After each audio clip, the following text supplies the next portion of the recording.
From the SF Gate, a National Socialist salute, and threats on my life.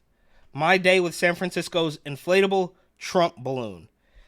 SF Gate reporter Alec Rigimbal, whatever, was aboard the Trump chicken boat on Thursday. Here's what he saw. Okay, well, first of all, I highly doubt anybody gave you the National Socialist salute. Is that what you think the Trump supporters in San Francisco are doing and threatening your life because you were on a boat with a 30-foot inflatable golden Trump jail balloon? Is that how diluted you think people are? And maybe he does think people are that diluted because he himself is incredibly diluted, along with the SF Gate publication, which is, I mean, I always say they're among the worst because they all are, and the bar is really low, but that's not the point here.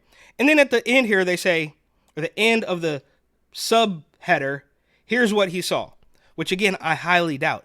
It's what he thinks maybe he saw, but he's living in a completely alternate reality. These are the same people that can likely see the body of a little girl in a little boy. None of it makes any sense, but my name's Eric. This channel is called Report and Opine. Please like, comment, share, subscribe, hit the notification bell. I'm absolutely begging you. I'm begging you, please. Come on, please.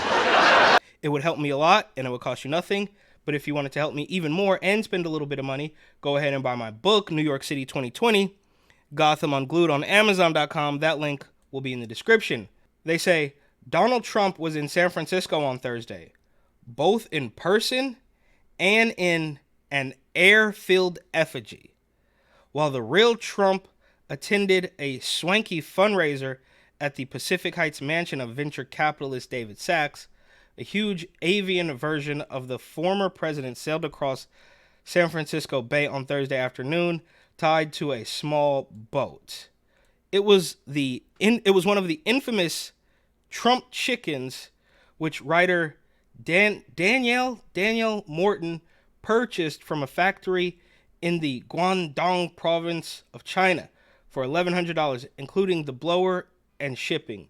Dressed in a custom black and white striped prison shirt, the 33-foot-tall inflatable was dispatched to the Bay to protest Trump's presence in the city following his recent conviction on 34 felony counts. And that's what it was all for, right? Obviously, it was I mean, it's clearly rigged from the start.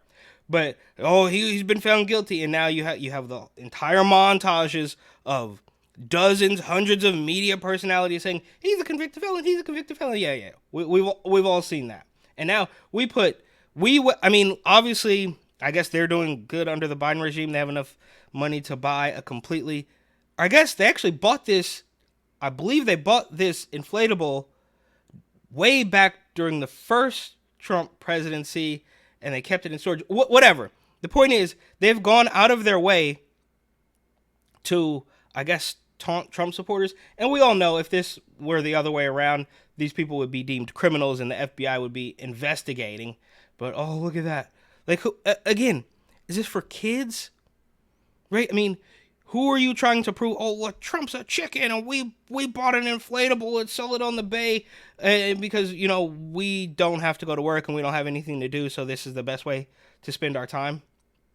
On Thursday afternoon, Morton, a crew of 4, the Trump chicken, and this reporter sailed from Fisherman's Wharf aboard a boat called the Amigo. Morton told the SF Gate that she was the first ever conviction of a former president was the perfect opportunity to resurrect the chicken, which she put in storage in 2021 after flying it in the city's Bayview neighborhood for what she thought would be the final time following the election of President Joe Biden. It's an important symbol of opposition, Morton said in an interview on Wednesday. We have billionaires in mansions swanning around with their cocktails for a convicted felon, and we didn't see anyone organizing resistance against this. We didn't see anyone doing a demonstration against this. What, lady? You're going to completely ignore the absolutely extravagant Beau Jine fundraisers, the Met Gala, which is a little bit different, but, same, but different, right? Oh, there's billionaires. There's somebody in San Francisco with a lot of money who doesn't absolutely hate Donald Trump, and we have to form resistance against this, and nobody's going to see it. I don't know. I mean, there's obviously millions of people out there, but nobody's going to see this and think, oh yeah, Trump, I didn't think he was that bad, but now that I see this prison inflatable duck or chicken, I mean, I'm on your side. Let's go ahead and slice some kids up. This doesn't make any this. Along with all the gear required to blow up and tie down the chicken, a small orange blower, sandbags, several lines of rope. The crew's supplies included 2 trays of turkey, ham, and beef sandwiches, a case of diet soda, and a 12-pack of Heineken beer. Okay, I guess so. I guess they are explaining the day a journalist had with the Trump chicken on a boat, but the whole thing is kicked off by saying they gave me a salute and they threatened my life because I'm here on this boat with this silly chicken. Is that how stupid you think the Trump supporters? That it just proves that we obviously live in alternate realities. The crew began blowing up the chicken after sailing a good distance away from the marina to keep it from getting damaged or tangled in other boats.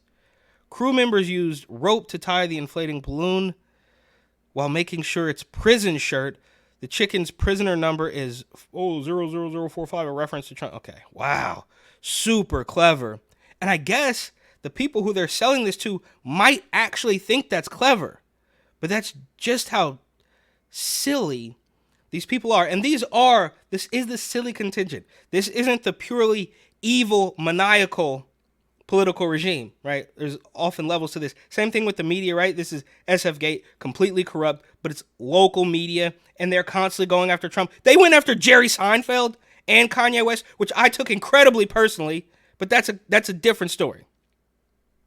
Okay, oh yeah, his number is 45, a reference to Trump's role as 45th president. Huh, you see what we did there? Super clever. Anyways, using zip ties, one crewman fastened a banner that read Alcatraz prison transport to the boat's starboard side. And I'm actually surprised that people this diluted are even able to operate a boat and tie down a giant inflatable chicken. And this is apples to oranges. But I remember in the early days of Rona, when they were testing for the scariest disease in all of mankind in Flatbush, Brooklyn, in a parking lot, in a Sears parking lot, they were testing for this, but not today. April 10th, 2020. I remember it like it was yesterday. Oh, we're gonna do testing, but we can't do it today because it's too windy. It's like nobody here. You have the sheriff's department or state troopers, I should say, out in New York. You have NYPD, and you have these weird junior college kids in oversized orange vests, and nobody out of the bunch, dozens of you, can't figure out how to secure a tent. So I digress, that's a little bit different, but my point is they couldn't figure out how to tie down a tent in a parking lot in the wind, but these weirdo anti-Trump zealots are able to figure out how to tie down an inflatable Trump boat. Okay, this is just how crazy it's all become. About 40 minutes later, with the balloon nearly full, the Amigo began sailing towards Alcatraz. The crew hoped to do a few loops in the area of the bay that can be seen from Pacific Heights, where the Trump fundraiser was scheduled to be held. But the weather had other plans. Oh, look at that. Look at this. Once in open water, winds unexpectedly picked up, sending strong gusts.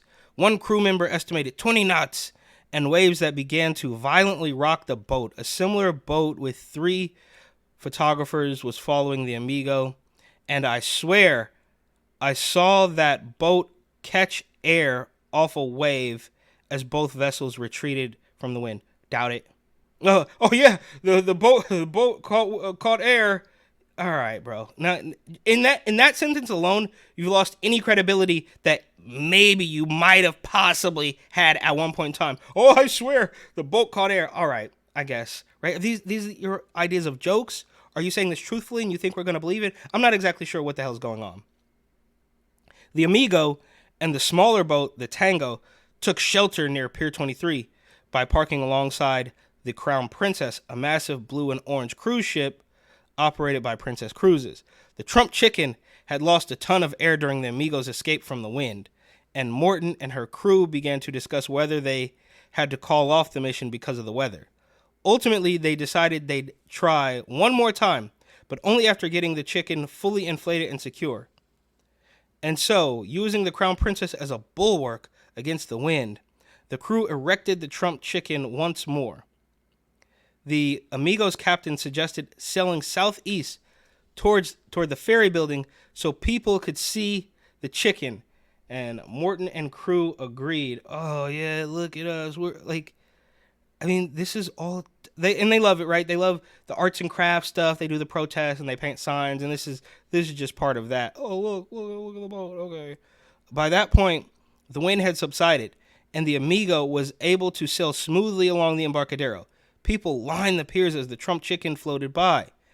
Diners were pressed against the windows of restaurants, and some people were standing on rooftops. Many waved, and almost all had their phones out to take pictures or video. Wow, that's crazy. Yeah, well, that's exactly what you did it for, so mission accomplished. Once the Amigo reached the ferry building, the captain did a U-turn and headed northwest towards Marina Green, where hundreds of the former president's supporters, and keep that in mind, hundreds, right? Because we will have some mainstream news media talking heads tell us that I only saw 8 people. Dozens of Trump flags could be seen from the boat. Morton's crew urged the Amigos captain to get as close as he could to the shore. Crew members wondered about the effective range of an AR. Oh yeah, whoa! There's Trump supporters here. There's probably an AR-15, even in San Francisco, right? I don't know what planet these people are on, suspecting that some of the rally-goers were armed. And Morton joked that, and they want to talk about, oh, these people are scary and they're armed, even though it's quite clearly in recent years, the left has been easily the more violent faction of this political situation. Morton joked that SF Gate could have had the biggest story of the year if someone shot a hole in the chicken, and that's what they do. That's what they want to do. They want to create this self-fulfilling prophecy. Like, I always use the example of the BLM protesters in New York, all the way back in the Summer of Love, who were drinking because it was too dangerous to eat inside a restaurant. So people were sitting outside eating and drinking, and then protesters would come up and drink beers off the table of restaurant patrons. And then, of course, the restaurant patron says, I don't really like these people. And they say, oh, told you, you don't like us, right? It's like, no, it has nothing to do with your race. It has nothing to do with BLM, even though that's completely obnoxious. And maybe we didn't know it at the time. But I don't like you right now because you're being a terrible person. And that's what they want. They're wishing, they're like, oh, somebody should shoot at us. And then we could use that as I mean, that's how desperate they are. This is beyond the pale. This is beyond parody. I didn't want to get shot at, but I couldn't help but agree with her. Yep, and there you have it. Like, yeah, we're hoping that somebody does something mean. We're pushing. We're poking the bear constantly so that when the bear swipes back at us, we have a reason to say he's a mean person. And there's some, oh, look at that. I in this one photo alone, there's more than 8, which seems to be the number of the mainstream media. There's only 8 people. We don't like Donald Trump. Oh, orange man bad. As the Amigo approached the rally, this reporter saw a man in a pastel orange shirt do a National Socialist salute. I doubt it. I mean, you can't prove that, right? I mean, oh yeah, he did a salute. You don't know what he was doing, right? And if you knew exactly what he was doing, or maybe you could prove it, maybe you had the image of it, but you've lost all credibility. So, I mean, anything these people say has to be taken with a grain of salt, and that's putting it nicely. And another man with a bullhorn began shouting at Morton and her crew. I was unable to hear exactly what the man said, but one crew member was sure that the man had threatened the crew, saying he was going to eliminate them and their family. Okay, so we saw a National Socialist salute, and somebody was shouting through a bullhorn that you admit you weren't even able to make out what that person was saying. But somebody in the crew said for sure they were threatening our lives. But they don't tell you, they don't quote, they don't tell you anything. They just say, oh, well, that person gave a National Socialist salute, and then another guy said that he said he was going to eliminate our entire family because they are that deluded and so triggered and upset by a 30-foot tall inflatable Trump balloon. Okay. By that point, the Amigo had been on the water for about 4 hours, with the captain billing Morton at $500 per hour for his services. So it's just a weird old. So these people are complaining that there's a billionaire, a wealthy San Franciscan. What is up with this weird ad? Oh, they're spending so much money and Trump billionaire, blah, blah, donors, all this. But bro, you're spending $500 per hour just to, I guess, basically troll Trump, which he might appreciate, right? I mean, I don't think Donald Trump is any stranger to expensive trolling. But the crew decided their mission had been accomplished despite some setbacks and decided to do one more loop around the rally before heading back. So you got 4 hours at $500 per hour for the captain alone, plus the cost of the balloon and all that stuff. The trip back was relatively uneventful, and as the Amigo approached its port at Fisherman's Wharf, the crew began tearing down the chicken on Friday. On Friday morning, Morton texted this reporter to ask about the status of his story between the turbulent waters and the threats from the Nets. They always love to use that. Oh, there were threats, right? But what you're doing, that's not considered threatening at all, because it's not.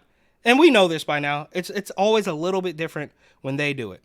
Morton joked that the crew and I are bonded in a near-death experience. Yeah, okay.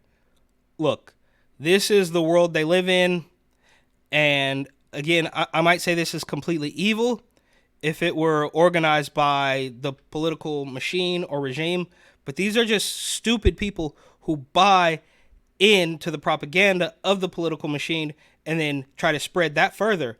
But I think we can all see that the tables are turning. The turns are tabling. Well. How the turntables. And here is more proof of the Bay Area. I mean, if we needed more proof, but the Bay Area news media being completely dishonest. And shout out to this guy, Daniel Goodwin, who posted this. I actually saw this clip and was thinking like, oh, how can I make something of my own and present it? But he beat me to it. And this is a great clip, but he says the caption is the best part. This is why real Donald Trump calls the fake news legacy media enemy of the people. Cringe, local, Cron 4, gay journo, and comedian Rob Nesbitt disingenuously says he counted 8 people in attendance when the event started around 11:15. The event actually started at 2. Then they wait till after the people move on to the next location to show footage of how everyone left. How big of a show out was this today, Rob? Not a big one, Justine. San Francisco and California are known for voting blue in presidential elections, so not... And look, for the record, why? It's like 85% of Bay Area news reporters, males, are gay. Why? Why do they do that? There's that Reggie Aki. Oh, it's Pride Month. This is crazy. Like, how's anybody under the impression that they're going to shoot it straight? No pun intended. Not a lot of people showed up to show support for Donald Trump today. I counted 8 people who gathered with Trump flag. A few moments later. Hundreds of people gathered late today in San Francisco to support former President Trump. He's set to be in the city this evening for a fundraiser. Our KRON 4's Rob Nesbitt live for us at Marina Green, where Trump supporters were waiting for his arrival. We hear the crowds have thinned out a little bit, Rob. They've thinned out a lot, Vicky. They are all gone, actually. I'm the only one pretty much here for the most part, other than a few stragglers here in the park. When the event started around 11:15, there were only 8 people that I counted in the parking lot with Trump flags, and it grew to about a few hundred people. Here's some video. Yeah, and so they're backtracking on this already, but I don't know how they thought they were going to get away with this. I don't know why they thought it was going to work. Oh, there was only 8 people here. We can all see you. Nigga, did you know that I can see you? And there's another article from KRON 4, I believe, referencing this exact moment saying, oh, well, the Trump rally grew to a couple hundred people, but early on there was only a little bit of people. It's like you're trying to clean up the mess you made, and it's just not working. Of what it looked like at its peak when they were here showing their support. They were standing along the road next to the Marina Green where cars were honking as they drove by. I only noticed one counter-protester with a sign that read, "Trump is a pathological liar," across the street from the Trump supporters. A few moments later. Supporters of former President Donald Trump taking over San Francisco's Pacific Heights neighborhood before a campaign fundraiser at the home of tech billionaire David Sacks. The rallying began hours earlier in the marina with hundreds of people gathering, waving around their Trump flags and wearing their MAGA hats. And how big of a show? Okay, so there you have it. And the list goes on. We know by now that the media is completely dishonest. But I think most importantly, how do these people organize a giant Trump chicken inflatable balloon? They have time and money to spend while San Francisco itself is still completely rotting from the inside out.